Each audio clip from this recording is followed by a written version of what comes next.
Hey everyone, and welcome back for another deep dive. Today we're looking at something that's got everyone talking. Oh, yeah. The impact of a second Trump term on trade in Asia. Big implications there. Yeah, absolutely. Yeah. We've got the CNA article from November 7th, 2024, Okay. and it's really got some thought-provoking stuff. I bet. But one thing that really jumps out is the return of America First. Right. And this time it's going to be even bigger, they say? America First 2.0. Catchy, huh? But what's that actually mean for global trade? Well, it's all about protecting American businesses and workers. Right. Even if it means disrupting things globally. So tariffs are back on the table. Oh, yeah. Potentially big ones, too. Like, how big are we talking? It's like a blanket 20% on imports. From everywhere. Every single country. Wow, that's a huge change. It is, and it seems like Trump's advisors are pushing for it hard. They want the U.S. to go it alone. Unilateralism, they call it. So this isn't just a repeat of 2016. Not even close. This is way more aggressive. Makes you think back to the U.S.-China trade war in 2018. Things got pretty tense. And they could easily flare up again. Especially with Trump's campaign promises. He talked about some pretty hefty tariffs on Chinese imports. Over 60%, he was saying. And even revoking China's most favored nation status. The economic fallout from that would be massive. Higher prices, disrupted supply chains, maybe even a global slowdown. Definitely a possibility. And this is where Asia gets really vulnerable. Absolutely. They rely so much on global trade. And they've got strong ties to both the U.S. and China. Caught right in the middle. Like Malaysia and Vietnam, for example. Big trade surpluses with the U.S. They could be prime targets. And then you have Singapore, a major trade hub. Any disruption there would have huge ripple effects. It's like a delicate balancing act. And the U.S. is about to start shaking things up. Don't forget about Japan, South Korea, the Philippines. Even if they're not directly targeted? This tariffs on China could still hit them hard. China's their biggest trading partner. And then there's another layer to this. What's that? Chinese companies rerouting their products. To avoid the tariffs. Exactly. Using other Asian countries as a loophole.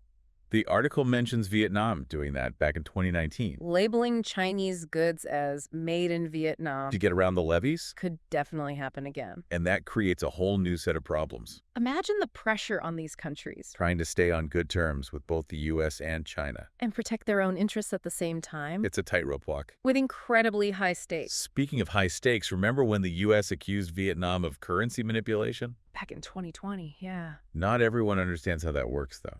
It's basically when a country lowers the value of its currency Artificially. to make their exports cheaper. Giving them an unfair advantage. The U.S. says that hurts American businesses. Especially when China does it. It's a big point of contention in trade relations. But this CNA article suggests it goes beyond just tariffs and currency. A second Trump term could have wider-reaching impacts. On security alliances, for example. And monetary policy across Asia. So let's break that down, starting with security. Okay. How might things change with allies like Japan, South Korea, Taiwan? Trump's always been vocal about allies contributing more. To their own defense. So we could see increased pressure on those countries. To share more of the financial burden? Potentially leading to some strained relationships. And on the monetary policy front. The article talks about a strong U.S. dollar under Trump. Which could spell trouble for countries like Indonesia and Japan. If the dollar strengthens, other currencies weaken in comparison. Making imports more expensive. And debts harder to repay. Putting a strain on their economy. So it sounds like a lot of countries are bracing for impact. They are, but the article mentions one possible exception. India. They're less reliant on external trade. And they seem to have a decent relationship with Trump. Could give him a bit of a buffer. But in a globally interconnected economy. It's hard to say anyone will be completely insulated. And of course, there's the big question mark hanging over everything. The future of U.S.-China relations. It's the elephant in the room. China's calling for peaceful coexistence. But they also want to expand their influence in the Pacific. How do those two things go together? That's the million-dollar question. Back in 2016, China seemed more open to trade. But the article suggests that's changed. You're focusing on their own interests now. Just like the U.S. Which creates a much more protectionist environment globally. So are we moving away from cooperation? Towards a world where every country is out for itself. It seems that way. Yeah. And with Trump's America First 2.0 agenda.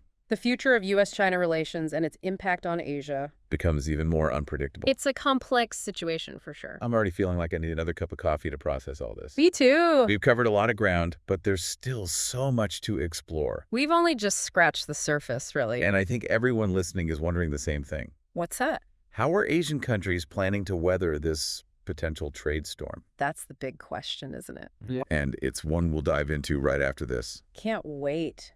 Asian countries are facing some tough choices. Yeah, it's a whole new trade landscape. Got to adapt to this more aggressive America first, The article mentions some potential strategies. like diversifying their trade partnerships. Not relying so much on the U.S. and China.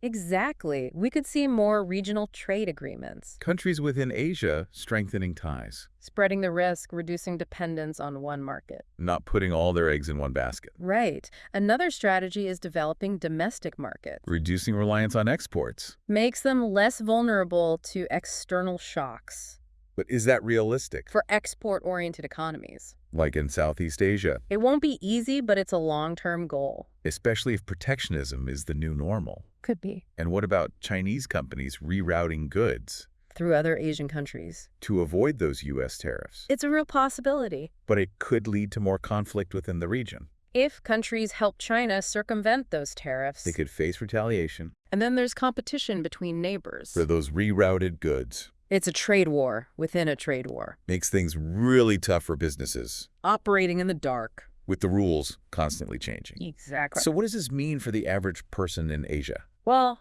higher prices for imported goods, most likely. Everything from electronics to everyday stuff. And a strong U.S. dollar could hurt tourism, Fewer American visitors. impacting that sector of the economy. Rippling across multiple sectors. Manufacturing, tourism, everything in between. And potential job losses, too. In industries reliant on exports to the U.S. So far, it's all been pretty negative. Yeah. Are there any potential upsides to America First?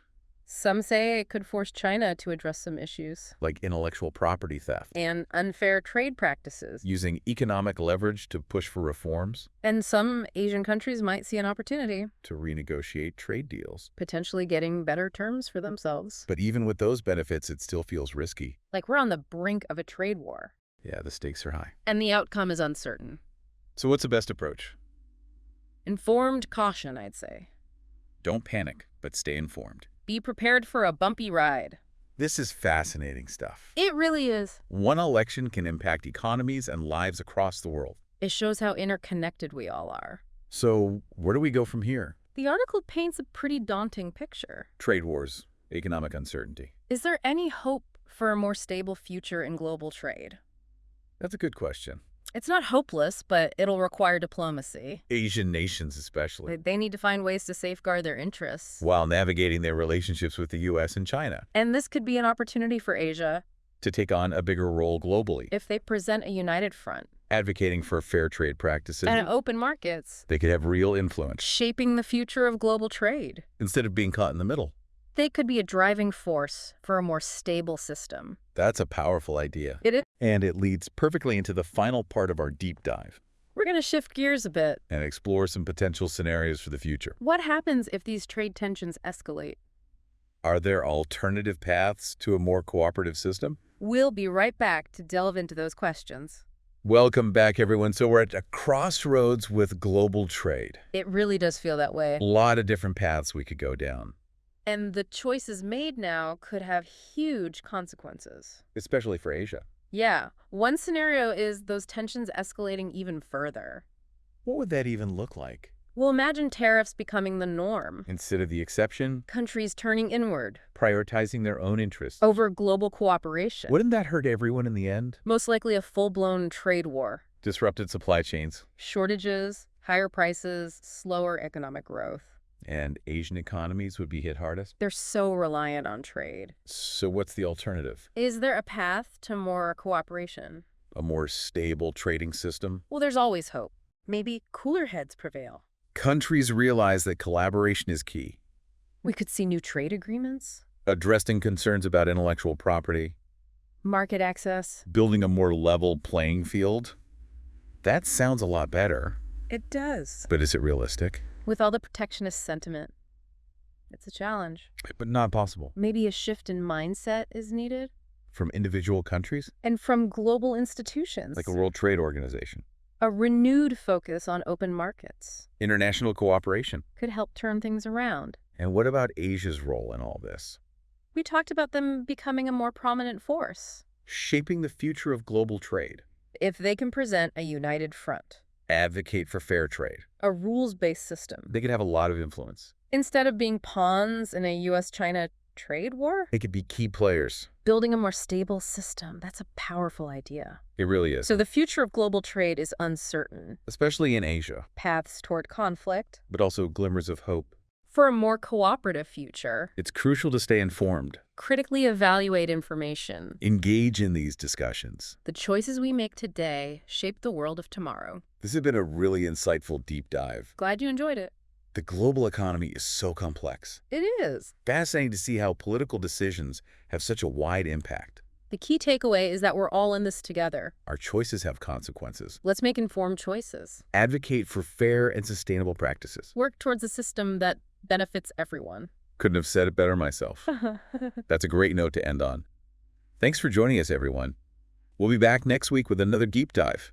Until then, stay curious, stay informed, and keep exploring.